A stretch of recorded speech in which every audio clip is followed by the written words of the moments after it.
আসসালামু আলাইকুম, welcome back to my channel. তো বন্ধুরা, অনেকদিন পর আপনাদেরকে নিয়ে আসলাম আমার সবজি গাছের এখানে। আসলে টমেটোর তো এখন সিজন শেষ, টমেটো এখন প্রায় শেষের দিকে, এখন একদম অল্প কয়েকটা আছে, গাছও বয়স হয়ে গেছে, আর ধরবে না। এই যে দেখুন, এদিকে কয়েকটা আছে, একটা পাকতে শুরু করছে, এই যে একটা পাকছে, ওইদিকে আছে একটা, তারপরে এদিকে আছে, এইদিকে কয়েকটা দুই তিনটা আছে বাচ্চা।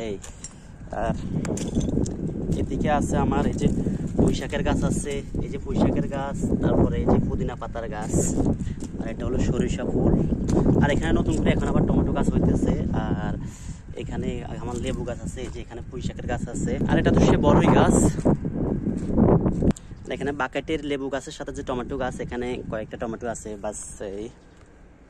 আর এখানে ফাঁকে ফাঁকে পুঁইশাক আছে, এই যে দেখুন পুঁইশাক, এই যে টমেটো গাছের ফাঁকে ফাঁকে পুঁইশাক, এই যে পুঁইশাক, তারপরে ওই যে এদিকে আছে পুঁইশাক, তারপর মিষ্টি কুমড়ার গাছ, এই যে মিষ্টি কুমড়ো গাছ, তারপরে এই যে জালি কুমড়ো গাছ, তারপরে এই যে করলা, এই যে করলা, করলা বড় হয়ে গেছে, এই যে।